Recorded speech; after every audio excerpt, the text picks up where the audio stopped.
안녕하세요. 한성부동산 전현재입니다.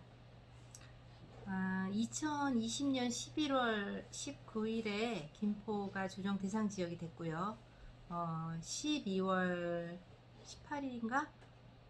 며칠 전에 이제 파주가 조정 대상 지역이 되었어요. 최근에 이제 들리는 소식으로는 그 서해선,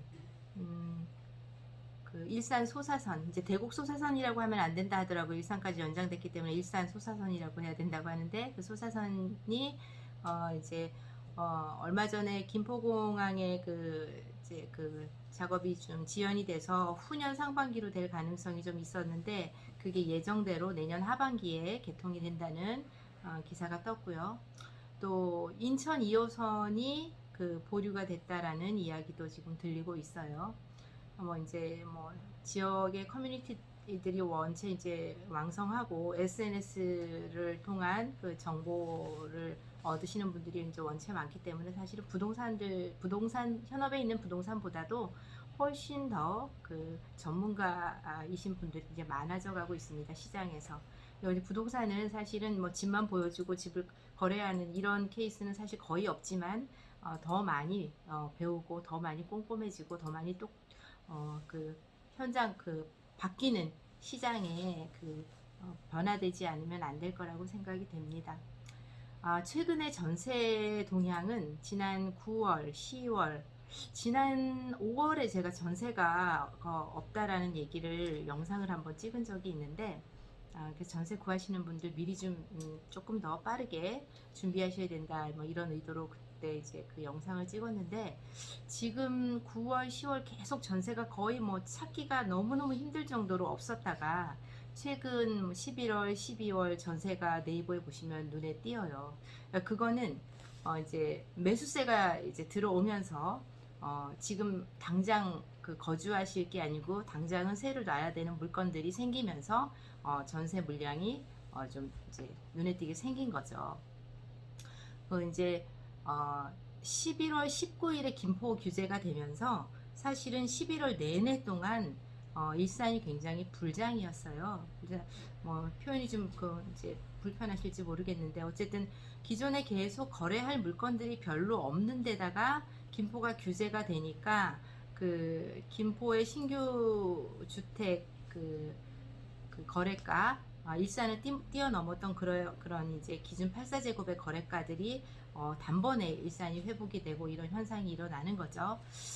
그리고 파주가 이제 한 달의 차이로 파주가 규제가 됐는데, 김포가 규제됐을 때의 분위기처럼 확 매수세가 갑자기 순간적으로 확 늘어난 느낌까지는 받지 못해요. 근데 그도 그럴 것이, 그 시차가 한 달이고 또 이미 물건이 시장에 다 소진이 되어서 물건이 이제 없거나, 아니면 거래될 거 일부가 거래되고 나서 물건을 보류해서 잠그거나 이래서 파지 규제로 인한 그 현장에서 실감할 수 있는 것들은 김포가 규제됐던 그 한 달 전만큼 많이 그렇게 상황이 다르게 느껴지지 않아요. 그냥 계속 이어지는 그냥 그런 정도의 느낌. 실제로 거래로 이어질 수 있기에는 시장의 물건들이 이제 원체 없고, 호가가 이제 많이 올라서 매수 입장에서는 조금 부담스러운 호가, 이런 물건인 거예요.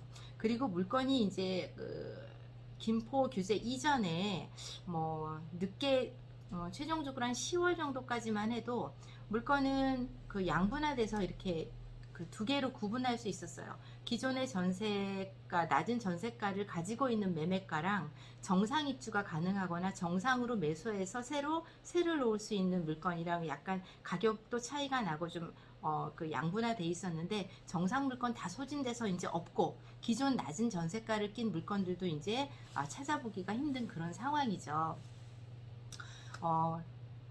그런데 시장이 오를지 내릴지 이런 건 사실 잘 그런 거를 얘기한다는 거는 맞지 않고, 언제나 제가 말씀드리듯이 지금의 현상을 그냥 전해드리는 게 저로서는 맞는 거라고 생각을 하는데, 그럼에도 이제 몇 년 안에, 그 몇 년이라는 게 조금 느끼는 건 다를 수 있겠지만, 몇 년 안에 부동산이 확 잡힐 거라고 예견하기는 좀 힘들어요. 당장 내년만 해도 뭐 여기 일산 인근의 3기 신도시는 창릉이지만 창릉 3기 신도시에 대한 토지보상금 같은 것들도 인근지 부동산으로 또 유입될 가능성도 있고요. 뭐 그리고 3기 신도시, 창릉뿐만이 아니라 그 3기 신도시로 발표한 그 지역들이 실제로 사전 분양으로 해서 선분양을 한다고 해서 그게 시장의 그 수요 공급으로 잡을 수 있을 거라고 생각되지 않아요. 공공 분양의 물량이 우리가 생각하는 것보다 훨씬 더 많이 나올 걸로 예상이 되는데, 그 실제로 입주할 수 있는 타이밍이 되어야 시장의 수요 공급으로 어느 정도는 잡을 수 있겠죠. 최근에 그 간단한 그냥 시세 동향을 알려드리면, 여기 이제 그 백마역 인근으로 백송마을 32평도 5억 5,500 실거래가 되었다고 해서, 백송마을의 32평도 지금 6억 밑으로는 물건이 별로 없잖아요. 근데 백마 같은 경우에는 백마 그 삼성 1단지가 48평이 10억에 거래됐죠. 10억에 거래된 것들이 이제 이게 관심을 가지고 계시는 분들 사이에 많이 회자가 되면서 10억 밑에 물건들이 이제 싹 자취를 감추고 이런 현상이 일어나죠. 37평 같은 경우에도 8억 밑으로는 물건을 찾기가 너무 힘들 정도로 없고요. 32평도 7억 언더에서 물건 잡기가 힘듭니다. 그리고 실제로 6억 후반대에서 터치가 돼도 건드리면 또 뒤로 달아나고 이래서 실제 거기에 거래 가능한 금액으로 진입이 되기에는 7억 밑선 찾기 힘들 거라고 보여져요. 27평 같은 경우에도 이제 5억 후반대 물건들을 찾아야 되는데 매물이 없는 상황이에요. 22평은 최근에 실거래로는 3억 초반, 3억 900을 확인하실 수가 있는데요. 그거 말고 실제로 우리가 거래를 붙일 수 있는 것들은 3억 7천부터 4억 사이에 호가가 형성되어 있습니다. 근데 이런 상황들을 보면서 일산이 이제 리먼 바로 직전에 고가를 쳤던 그 가격을 다 회복했다고 좋아하시는 분들도 있고, 긍정적으로 보시고 또 이제 그 좋은 흐름을 이어갈 거라고 생각을 하시는 분들이 많이 있어요. 물론 그 가격을 회복한 거는 굉장히 그 고무적인 일이고 긍정적이고 좋은 일인데, 또 한편으로는 이런 생각도 할 수 있어요. 그거 리먼 이전이면 벌써 십수년 전 이야기거든요. 우리가 십수년 전의 가격을 지금 동등하게 2020년에 그 가격을 회복했다고 해서 일산이 막 오르고 있다? 이거는 아니죠. 지금 이제 거래되는 게 2천을 터치하는 가격, 평당가 2천을 터치하는 가격이에요. 우리가 조정 대상 지역으로 묶으려면 그 기준의 그 뭐 3개월치 그 거래 동향이 물가 수준의 1.5배를 넘어야 되고, 뭐 분양가가 뭐 이런 것들이 나오는 그 기준에 이 최근 3개월 동안 바트게 올랐다고 여기가 막 폭등한 이런 지역으로 보기에는 1기 신도시인 일산에 대한 평가는 아니라고 보여져요. 1기 신도시 일산 인프라가 갖춰지고 지금 소사선이나 아니면 GTX-A 개통을 그 목전에 두고 예정이 확정된 그런 이슈로 보면 지금 이 가격은 정말 꿈틀대기 시작하는 가격이라고 저는 생각하고 싶어요. 제가 일산에서 20수년을 살아서 부동산을 하는 그 중개를 하는 그런 사람의 입장이 아니라, 제가 20수년을 일산에서 백마마을에서 살면서 느껴왔던 일산 신도시가 과연 맞나, 뭐 이런 생각을 이렇게 돌이켜보면 지금의 가격들이 이제 그 가격들이 꿈틀꿈틀 거래되기 시작하는 가격이라고 저는 생각하고 싶어요. 다시 이제 다른 이야기로 들어가서 이제 물건도 없고 또 거래할 수 있는 물건은 이미 다 잠기고, 이래서 이제 지금 현재 물건을 이제 잠그신 분들 입장에서 보면 그 중에서 지금은 안 팔아라고 하지만 어차피 거래를 해야 되시는 분들도 있어요. 근데 이제 내년 6월 1일부터는 또 여기에 이제 그 양도소득세 10%씩 중과가 되기 때문에 최고 70% 이상을 내야 되는 상황도 있잖아요.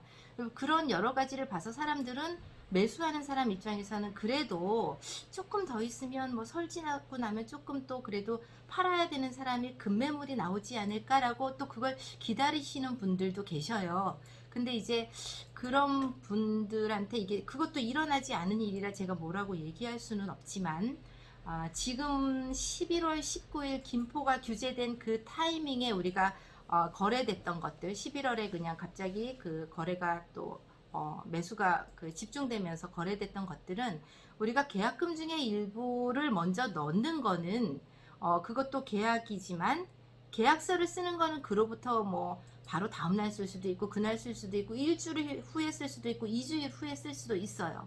그러면 그런 계약이 계약서가 작성되고 나서 30일 이내에 우리가 주택거래 신고를 한단 말이에요. 부동산 거래 신고를 한단 말이에요. 그러면 계약되고 나서 매수자 쪽에서 자금 조달 계획서를 써내고 그 자금 조달 계획서를 그 같이 신고하면서 부동산 거래 신고를 하죠. 그렇다라고 하면 11월 19일 기점으로 우리가 한 부동산 거래 신고가 완벽하게 다 진행이 된 거는 한 1월 첫째 주나 둘째 주 정도라고 생각해야 되겠죠. 그럼 1월 제일 뭐 그 부동산에서 부동산 거래 신고를 빨리 하네 늦게 하네 뭐 이걸 가지고 뭐 그 지금은 그렇게 하지 않을 거라고 생각해요. 뭐 저 기준에서는 자금 조달 계획서가 들어오면 바로 올리는데 뭐 그거를 잔머리 굴리고 할 것도 없어요. 이 짧은 타이밍에 정말 순식간에 시장이 바뀌기 때문에 그거 뭐 저는 바빠서 그걸 막 이렇게 저렇게 그냥 머리 굴리고 할 짬도 없기는 한데 그럴 거라고 생각하진 않아요. 어쨌든 자금 조달 계획서가 들어오면 부동산 거래를 신고하고 계약 일정이 조금 늦게 잡히고 이런 걸 다 감안해서 어쨌든 제일 늦어지는 게 계약부터 30일이라고 쳐도 1월 중순 정도가 되면 지금 시장의 가격들이 나오고 지금은 시장에는 거래 금액이 이런 금액이 없던데 왜 부동산 그 거래 신고 그 실거래가는 이제 뭐 이런 가격이 뜨는 거야. 이건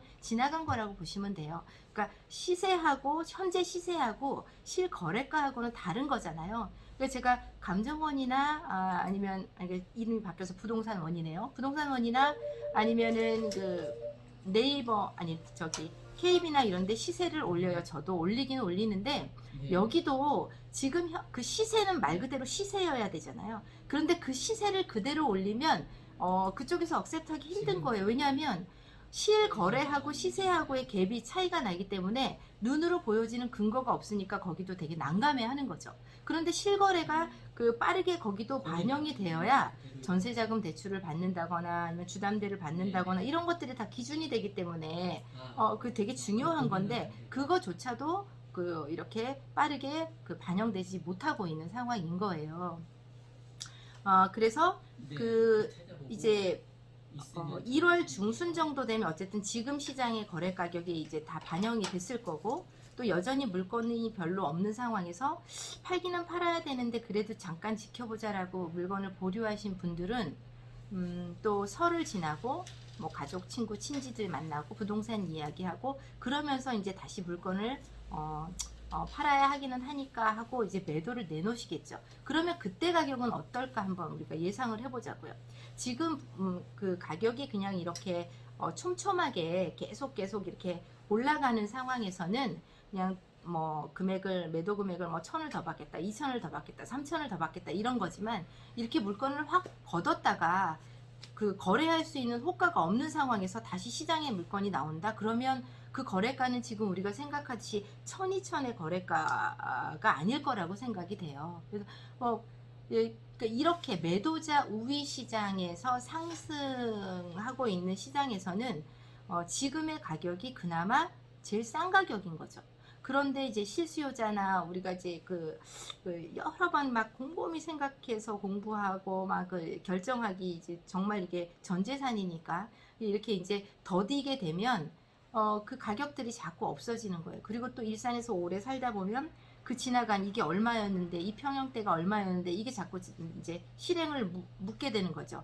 이렇게 내가 뭘 이건 말도 안 돼. 이 가격 이러면서 자꾸 이제 근데 이게 상승이 되고 있는 매도자 우위의 시장의 현상인 거잖아요. 그래서 사시라고 파시라고 얘기하는 거 아니고 지금 저 부동산을 하지만 물건을 뭐 끄집어내서 매도를 하고 이렇게 거래를 한두 개 더 하고 이런 거 전혀 중요하지 않고 그렇게 하고 싶지도 않아요. 물론 모든 게 타이밍이고 시간이 필요하고 이렇지만 부동산 지금 이 현상에서는 우리가 매수를 해서 내가 뭐 지난달에 매수했는데 지금 얼마다, 작년에 매수했는데 지금 얼마다, 그거는 지금 부동산에 묶여져 있는 가격일 뿐인 거고요. 내가 이걸로 정말로 성공 투자를 했다라고 하는 거는 매수부터 매도까지 해서 정말 내가 황금성으로 취할 수 있었을 때 정말 성공 투자라고 생각을 합니다. 저는 그래서 여러분들 모두 그 소중한 내 재산 성공 투자가 되시기를 바라면서 오늘 또 이게 그 지금 상황을 이게 전화 문의가 계속 들어오니까 그냥 제가 그냥 한번 영상을 보여드려야 될 것 같아서 또 두서없이 횡설수설하면서 이렇게 찍었습니다. 이해해 주시고요. 계속 관심 가지고 한성부동산 응원해 주시고 저한테 격려해 주시는 여러분들께 정말 감사드립니다. 정직하고 성실하고 그 다음에 정말 잔머리 굴리지 않고 제대로 제가 처음 생각했었던 그 생각 내가 이 업을 하면서는 계속 지켜나가도록 저도 성심을 다하겠습니다. 감사합니다.